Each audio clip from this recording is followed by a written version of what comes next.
Hello and welcome to the latest edition of Next Gen in Lodging, brought to you by CoStar News. My name is Chris Henry. Today we have a exciting guest who is an up-and-coming chef proprietor, we shall call him. His name is Massimo Caruso, and he is joining us today all the way from beautiful Belize. Massimo and his family have been in the hotel business now for a bit over 20 years, and we're excited to have him join us as he's the next in command to help run the hotel.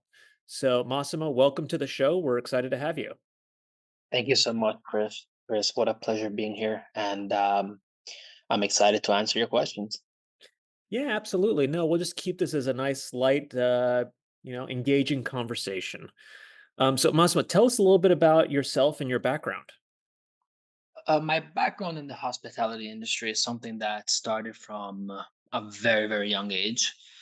My family started this hotel and built it from nothing about 20 odd years ago, and so my involvement was always there, from listening to shadowing to always trying to pick at the chefs that we had throughout the years. And I've always had a passion for the hospitality industry, in particular cooking. I love the service, I love all of that, but cooking in particular is what I got attached to. And I have to thank my grandparents a lot for that, as I grew up with them for the most part. I'd spend day in day out with them, especially when I was going to high school. So I got to see them cook, the passion behind it, the love, dedication, and it sparked something in me, and so I wanted to pursue it. When I got the chance, I moved out from Belize and I went to Miami to start my journey in the culinary industry, and I joined the school called Johnson and Wales University, and it was an absolute pleasure to join that school, meet some amazing people, and a lot of those people are the one that allowed me to develop my skills and completely dive into the kitchen and the hospitality industry. Well, it's always fun to interview a fellow Johnson and Wales Wildcat. I know you were at the Miami campus. I was at the Denver campus. So Awesome. with going to school at Johnson and Wales and then moving along in your career, what did you do next along your journey? So starting off in Johnson Wales, just that on a whole was mind opening. It was definitely a blessing. It's what allowed me truly to start my journey. I got to work in fine dining restaurants, two of them actually. One in Design District, both of them in the Design District, but one of them was called Le Jardinier, and the other one L'Atelier de Joël Robuchon. Um, I got to spend a lot of time with them, hone my skills, practice, and completely devote myself to the kitchen, which is passion. You have to love what you do. Um, After I left that scenery in Miami and I came back down here, I had to divert my courses a bit and focus on the entire aspect of hospitality, not just the kitchen.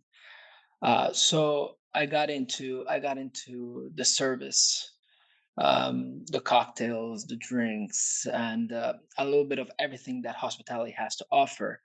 That kind of what I did after I left the kitchen scenery in Miami.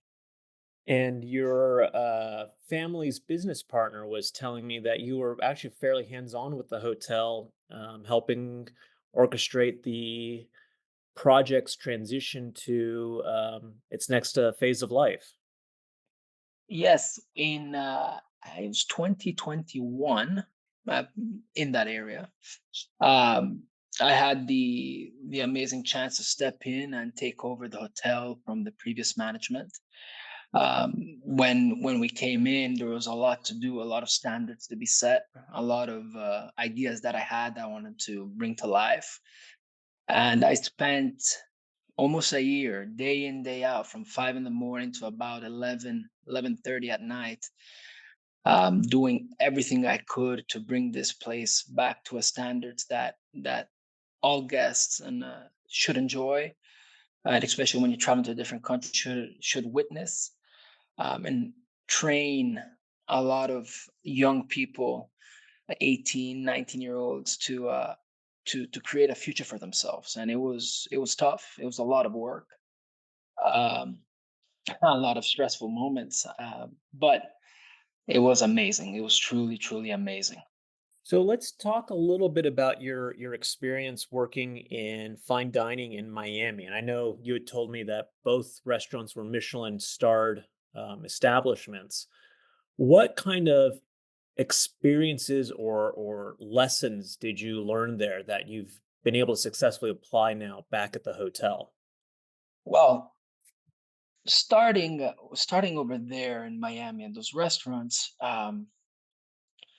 in all fairness, I started with no experience. I was 17, pushing on to 18. And so I was all from scratch. So I learned how to be organized, how to be on time, how to be just clean, efficient. In those restaurants, from one product as small as a carrot, you'd only use maybe 20 or 30% of it. You want to give the best of the best. So I learned how to reproduce high quality, high standards, and it took many months to get into the rhythm. But that is what the lasting impression that was left on me was the high standards and consistent dedication that you have to put into your work in order to fulfill your dreams of having good food and good qualities. And I commend you for being so humble on the on this episode. Um, but I was actually very impressed, when we met and spoke at length. I was very impressed with all the work you've done. And I know one of the aspects outside of the hotel is that you were trying to bring a higher quality of food to the Belize, raw food, I should say, to the Belize market in general. I know seafood has been an area where you've been working to improve quality sort of across the country. Yes, a country like Belize, we thrive off of the sea. We eat a lot of seafood, crustaceans, and it's just a part of our diet. And the culture here is heavily based on seafood. And it was always a shocking thing for me to see that we're so close to the water, yet you cannot find good quality fish at a supermarket. You could find occasionally, if you're lucky and you know who to reach out to, you could find some fish, not always at a high quality. And it was something that was slightly frustrating for me because I know there's a lot of guests that come down and they just want to go to the supermarket like you would go anywhere in the world and buy seafood product. So for me, it was just an easy connect the dots situation where I wanted to offer this to as many people as I could. And in the last year and a half, I would say, actually pushing two, I have worked with some very, very close fishermen of mine, great friends. I grew up with them, and they share the same sentiment about this that I do. And so we work hand on hand to receive this amazing fish, caught, cleaned on the spot, kept on ice, and then when I receive it, I take it to my work area, which is sanitized, temperature controlled, and vacuum seal and freeze it. So all of this is to offer a plus experience and obviously quality to the guest. They go to the supermarket, they see a nice product that's been vacuum sealed. It presents itself very well, and the beauty about it is that a vacuum sealed product lasts very long in the freezer, could last up to a year. Um, and it's always something I've thought about. I thought about even if the hotels were to use it, which this hotel here that I work at, my one, they use it. A couple of hotels down the road use it. But mostly the supermarkets. that they could have a consistent supply of good quality fish, which seems to be an issue, a reoccurring issue. And what one of the things I found interesting, and you maybe you can explain a little further, is how you're also working. It sounds like with the um, I don't know if it's the fishing ministry or such, but how you're helping them also with this process of making sure that you may actually be able to describe it better than my questions gonna be asked. But I know you were telling me about the lobsters and how that's sort of regulated, and the fish to make sure there's no overfishing. Maybe you can talk about that Absolutely. process, how you're also helping them on that front. So there's rules and regulations we have to follow here in the country. There has been in the past an overfishing of certain fish, such as parrotfish, which then went endangered. And so they put a lot of laws and a lot of regulation to preserve the ocean. And so the one thing I do, which all fishermen should do, is leave a patch of skin on the fillet. Therefore, it can be identified by any officer in the department, the fisheries department. And that goes also for lobsters, for conchs. You have to have the right size. You can't get them out of season, and so I do my very, very best to respect all those regulations because it's something we live off of. A lot of people make a living. They not only make money, but they feed their families. And so, if I want to be a strong part of that preservation of the ocean, because it's something that I want to enjoy, and then anyone in the future should have the right to enjoy it. And so I'm going to do my best, and seeing that I am slowly building up to a big quantity of fish being produced, brought to me, and then sold. I want to make sure that I respect it to the best of my abilities uh, at all times. I guess in the seafood case, it's sea to table, but otherwise at your restaurants at the hotel, are you doing other farm to table type programs? We are doing other farm to table type programs. What really got me intrigued with that whole idea of farm to table also came from the restaurant that I worked at, Le Jardinier, that they had their section up top on their roof that they produced vegetables and certain fruits that they would serve to their guests. And so my version of the farm to table would be this garden that I was able to take control of at the hotel and structure it, build it, and start producing herbs, fruits, and some vegetables. Seeing that in this country, a lot of items are very tough to come around fresh, such as salads and herbs. We'd buy something as simple as arugula. It would come all chewed out by insects, uh, and it's not presentable in dining. We want to give the best service, best experience, and also give something that's fresh, organic. So I've dedicated the past 2 years in creating a garden that can give me all the basic herbs and vegetables: tomatoes, zucchinis, eggplants, beans, um, various salads, and herbs. And so that is my contribution to the idea of farm to table that people appreciate. The taste is definitely different. You can definitely taste that it's fresh and that it's of quality. Your family's property, the Placencia Resort, is in the process of branding the hotel and joining Hyatt and the World of Hyatt program.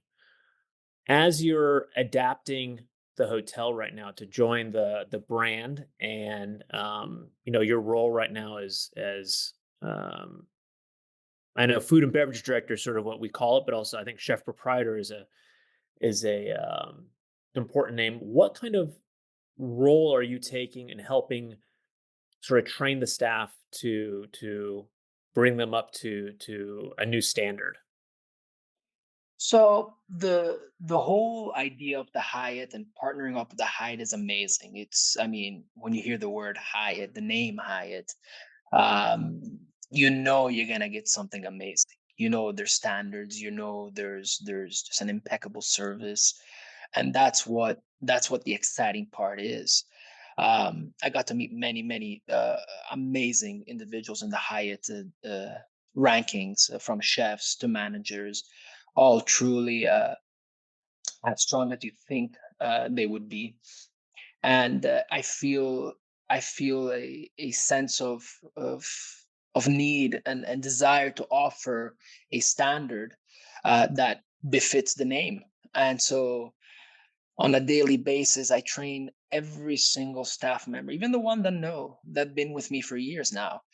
I go over all the basics: service, how you speak to guests, the way you walk. Your body language is very important. You want to be calm. You don't want to be nervous. You want to make the guests feel comfortable. And so that's just very small. You start from small things to then bring them up to a finer level of dining and service. So my dedication to this place, which in turn is what the Hyatt will receive, is by teaching every single individual that wants to learn how to be the best waitress, the best bartender, the best chef, the best line cook, and so on and so forth. Because each and every role is important. Um, Anybody goes missing, bartender, waitress, busser, you have an inefficient dining. So that is how I can contribute to and give something worthy to a massive name like the Hyatt. We're working with you folks on doing the PIP and renovation and helping with the repositioning. Tell me about the new restaurant. You guys just opened it out on the end of the pier, sort of out, in the beautiful bay. Tell me what sort of drove that concept and a bit about the vision there. So the pier is something that has been there for a very, very long while. And at the time, they used to have a main building, which is currently being restructured, that used to cook the food and bring it out there. So you lost a level of dining and that kind of feeling when you were doing that. And so after years and years of thought, uh, finally the day came for renovation, and it was something that went without question. We had to have a restaurant on that pier because when the guests come out, they need to have a complete and unique dining experience. So we took the chance, we took the opportunity to build something gorgeous, something that required a lot of time, a lot of efforts and dedications. And the whole idea that I have for that pier is to offer a level of fine dining that would be unique only to the Placencia Hotel and unique only to that pier. And that will require a lot of time, a lot of effort, and a lot of dedication. And I have a very, very strong crew in the kitchen that every single day I get to teach, I get to even learn from them, and involving them in my day-to-day trainings and ideas of what I want as the future of that restaurant, from bringing in high quality products, to then creating a plate that is beautiful to the eye, cooked right. So every single bit of that is supposed to be of that pier is supposed to be a dining experience, and the future of it is bright. It's a lot of work, and it's something that every single one of us on the owner side wanted, and I will do everything I can to bring it to life. So tell me a little bit. I know you guys renovated not just the structure at the end of the pier, but the pier itself, and you added on to it. What are all the parts of the facility that you're offering out there now? How did you guys come up with the different offerings, specifically? So yeah. So prior to the renovation, it was just kind of this palapa where there was a bar. You sit out there, and then once a week we'd have events such as karaoke, which it was amazing. I can't tell you the amount of times I went out there, had such a blast singing, and just enjoying the time. But with this new renovation, we offer a seating in an elegant environment where the lighting just suits the renovation. An elegant bar, different cocktails, a more sophisticated cocktail menu, and then most importantly, what really will allow us to stand out is a beautiful kitchen at the back. So when the food comes out, it is hot. It doesn't, the way it's meant to be presented, that's how it comes out. There's no there's very little room of error with transportation. And so that is what's different now from what it was. It has truly evolved itself into a restaurant and an experience. Yeah, no, and it is an experience, definitely. I mean, I thought it was very cool as you're sitting there having dinner, or even when you're walking up to the restaurant. You can see the aquatic life swimming around in the bay. It's from different kinds of fish, and I mean, we saw a whole variety of things. I mean, that really does set that kind of unique experience, doesn't it? It does. It's amazing when you sit down next to the water, and you see all those snappers and tarpons just swimming around you, just doing their things. It is truly gorgeous, and it makes you realize how important it is.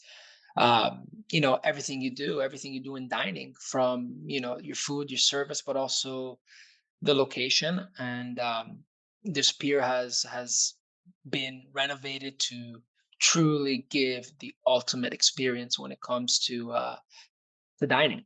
So tell us a bit about the menu you created, because I know, David Cooperberg and I were down there, and certain items we couldn't get enough of, as you know. But tell us what the inspiration was for the menu and how you guys created the items.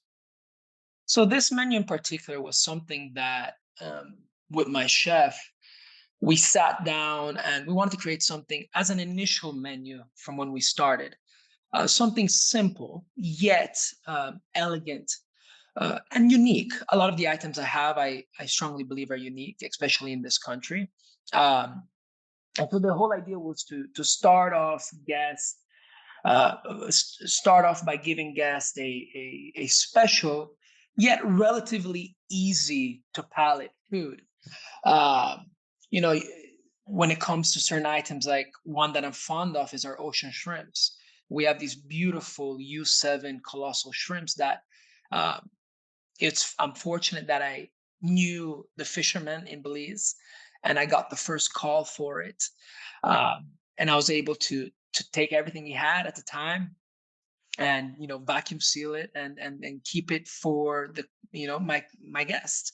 Then we have certain item like steaks. We want to give high quality steaks. Our salads come from the garden, vegetables, various fruits. So this menu was to give our upcoming guests a taste of what fine dining is, and it incorporates my chef's ideas as well, since he's a Mexican chef and he's very very good in his talent. So we mix a lot of his sauces. The Mexican palate is it's bold. It has a lot of acidity, spices.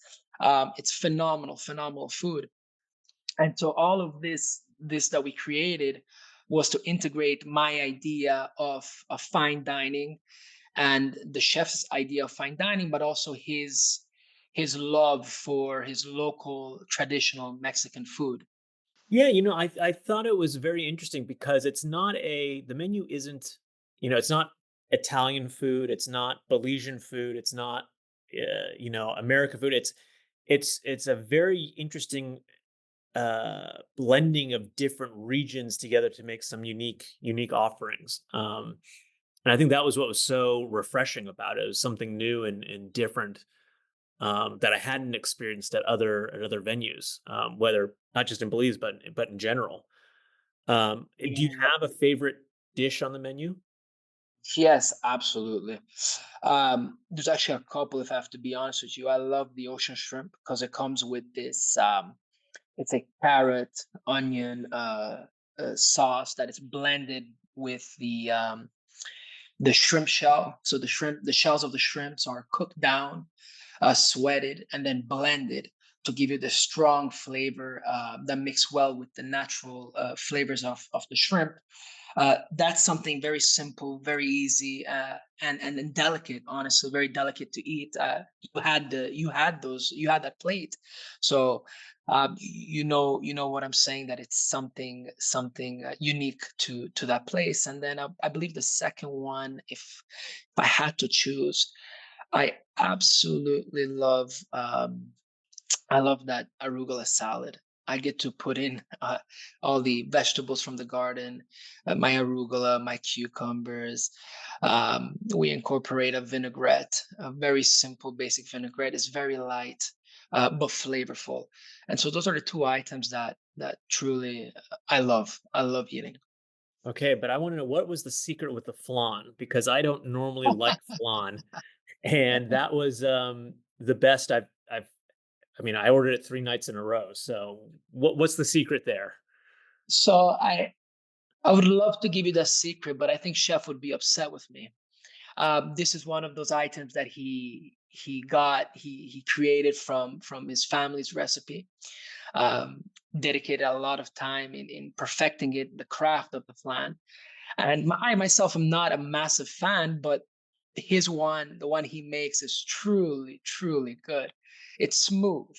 Um, and so I I would get in trouble with him if I were to share that with you.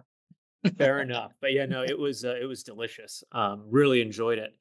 So one of the things you're telling me about when we were talking through the budget um, is that you guys are operating at a very healthy margin, which is unusual for hotel restaurants. Can you talk us a little bit through about how you've tried to structure your menu items from a pricing perspective versus a cost perspective? So, I mean, I look at the environment that I have around me. I look at the prices down the road to the other hotels and restaurants. Uh, and I also have to remember what it took to bring in that quality of product. So we both like instance, we all the restaurants have fish on their menu, but I'm fairly certain that they don't have the fish that comes from my specific fishermen that are handled in a specific way, vacuum sealed, frozen, and just maintained. So in general, I look at my surroundings for the pricing, but I also have to remember how much dedication, how much efforts go into our plate. So in general, we can get a very good profit margin out of our items. But I look at my surroundings. Mostly, I look at my surroundings. I look at my competitors, what they're doing, how they're doing it, to get a feel of what the tourists like. Um, and then I take full advantage of the fact that we have a unique pier that no one else has, with a service that is tailored to our food, and then also a world class chef. So in general, that's those are the steps I take to look at creating a price for our items. Yeah, but I'm impressed not just on that front because I thought the prices were very fair and reasonable, especially, you're catering mostly to an American traveler market. And I think when you're coming from major cities, um, again, the pricing I didn't think was unreasonable, but you're also hitting a very healthy profit margin from an operating expense perspective that again most hotels can't hit those kind of numbers. Is that purely down to managing portions, or is it down to staff training, or is it some other element? How are you guys maintaining that so well? Well, it's about everything you just said. We make sure our portions are identical every time. We minimize wastage. Wastage is a massive killer in a lot of restaurants. We have to be efficient with our product. We have to be able to preserve them. Fruits, vegetables. Fruits is a little more difficult, but in general, vegetables, if you can vacuum seal and freeze them to maintain their quality and also shelf life. Unfortunately, there's a lot of items you just can't. Once you open a flash frozen fish fillet, you have a time. You have a natural time, which is about a day, 24 hours, roughly, maybe even 48. And then you have to dispose of it. But we look at our schedules, we look at our occupancy, and we try every single trick in the book to minimize wastage and have an efficient kitchen. That's how we manage to keep a good rhythm and then reduce our cost. I know there was a period of time before you took over the food and beverage at the resort that there were some struggles and there were some challenges. Was that purely down to mismanagement, or was that just poor training? What do you think the breakdown was? Operating obviously in Belize is a unique market compared to coming from the U.S. or Western Europe. Um, why do you think other restaurateurs have struggled down there in the past? Yeah, it's a bit of all of it. It's training. You know, if you can't train your employees to become efficient and care about the place as much as you do, you will have a lot of items spoiling, unfortunately missing, and that adds up very quickly, especially in high season where you're serving hundreds of guests a day. Um, you will have things just wasted. So yeah, you have to training is very very important. But if I really had to break it down and say one thing, it's the efficiency. It's the efficiency in preserving our items in the kitchen department. Um, we do it like none other. Every single item we look at, we keep, we vacuum seal, we preserve. If we can pickle, we pickle it. We put it in, in brines to give it a little more, a longer expiration date. We take every trick in the book to prolong every item we have. So that's how we. I strongly believe that's how we manage to increase our margins. So, what would you say is the single hardest thing to procure for your restaurant venues? I believe one of the toughest items, believe it or not, would be huh, fish and meats. It your truly your is. It truly is. proteins. Your proteins. That's correct. When it comes to fishing, the fisherman goes out. They might not catch anything for 1 month straight. When it comes to meats, we have to get them from specific locations, bring them in, um, and it's not always easy. It requires a lot of precision, knowing when you're what you have, the quantity you have has dropped to a certain amount, giving you about a 15-day window to bring in more items. It's a system you have to develop in order to keep a consistent supply of proteins. So those would be the most difficult thing about a kitchen are the proteins. So, thinking on the larger picture of the hotel in general, what would be your call it top two or three pieces of advice you would give to groups either looking to come manage hotels in Latin America, or Belize in particular? And are there any critical do's or don'ts? If somebody wants to come and say, "Hey, we want to build here, we want to operate here," what are things they can do to be successful, and what are things they should avoid? Definitely, I would encourage any and everyone to look at Belize and consider investing in this particular industry. The things that I would do, I would just stick to your original plan and your guns. So if you see the market and you know you like the bar food and that's what you want to do, you stick to what you know. Don't try to divert. Don't try to follow the competitors, because that's how you would get lost. You need to know what you're good at and you need to stick to it. What not to do. Exactly that. Just you don't want to start going into other genres that you're not compatible with. You need to stick to your guns. Uh, keep true to what you know. Keep true to what you believe in. Definitely, you need to have good marketing. Understand the price points for the locals. You can nail those. A lot of locals will come to your restaurant. A lot of locals will will eat there, and if you can give a great experience to what you are marketing, you will definitely succeed in this environment. And what are some pitfalls that groups should be aware to avoid? I think in general, what makes this place unique and difficult in that sense, unique would be its low seasons. I'm not sure if a lot of people are aware of. September to about November, even August to November, those are extremely slow seasons. So I would make sure that in your high seasons you take in account what you'll be missing out for those 3 4 months, and just make sure you can operate still at the same level, the same efficiency, even in slow season. But take that in mind. Take it in mind that 3 4 months out of the year you are extremely slow. Actually, I think you just said something really important there that a trap that a lot of hoteliers fall into is that on seasonality, is that whether it's high season or low season, you have to maintain your quality of service. And I think a lot of folks, when they get to the low seasons, they cut and scale back as much as possible. But you still do have guests visit, and they still are, paying for that type of experience.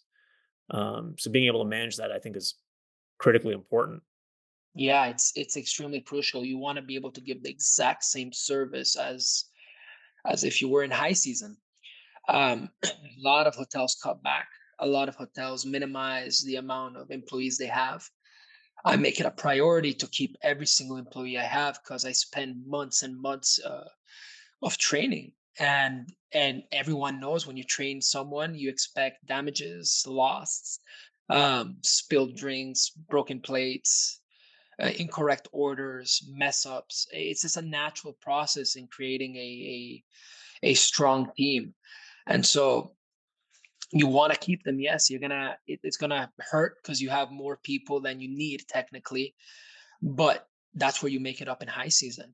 You keep every single person that has honored, your ideology in the hospitality industry. Keep them, and you continue your training. And then when high season comes around, you just knock it out of the park. So, sort of to bring this towards a close, I know right now you're working. You're not only a leader, but you're also working with like a mentee who's learning sort of on the job from you. You're very hands on with the training. What would you recommend to those who want to sort of follow in your footsteps, who are both entrepreneurial, but they also want to sort of make a name for themselves? What have you learned in your experience now that you would want to share with others for their success? So that's a interesting question, and a great one at that.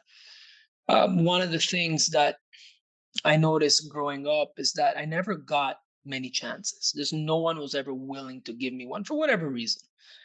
Maybe because they thought I didn't need one. Maybe because I could handle myself better than the average. Um, the one thing I can say is that any opportunity, the small ones, I took them and I gave my all. I gave my all. Even when I was in the restaurant, I worked as if I was never an owner, as if I was, just an employee. Um, in that fine dining restaurant, although I didn't have to, because I knew that I had a world here in Belize that I was going to come to and work in. Man, I gave that place everything I had. Um, and they treated me with the utmost respect and the utmost love.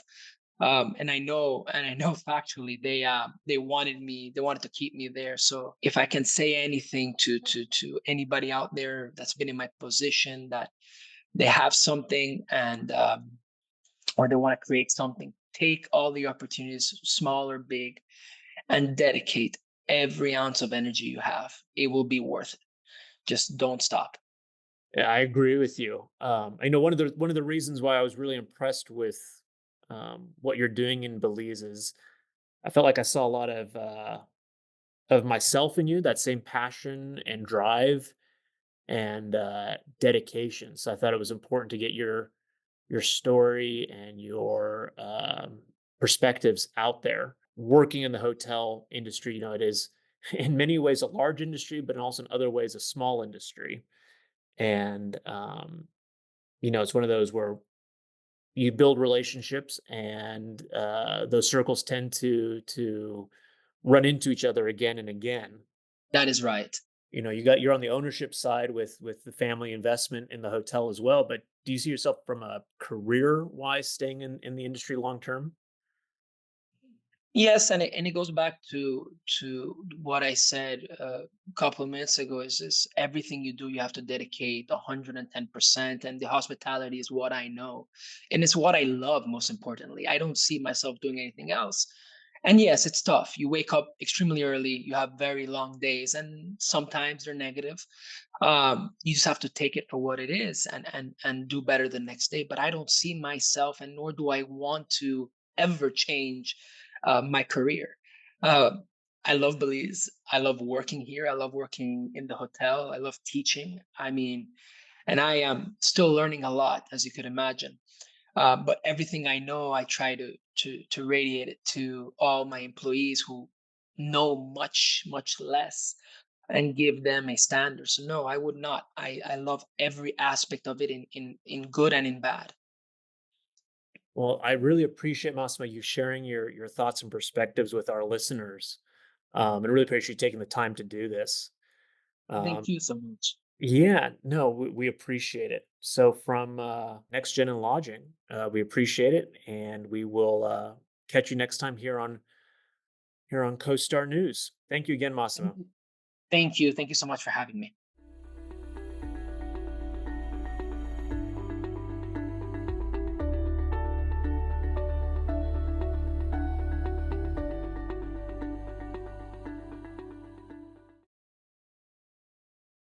Hi, I'm co-stars Jan Freitag. And I'm STR's Isaac Colazo. Together, we are the data geeks behind the award-winning podcast Tell Me More, a hospitality data podcast from CoStar News. Award-winning. And if you love hotel performance data and industry trends as much as we do, check us out. We laugh, we argue, and we always come up with fresh takes on the data and hotel industry topics that help you do business. Hey, when Isaac and I start talking about data together, anything can happen, and anything usually does. Find us on costar.com/hotel news and subscribe to the podcast on Apple Podcasts, Spotify, or wherever you like to listen. Just search for Tell Me More, and thank you for listening.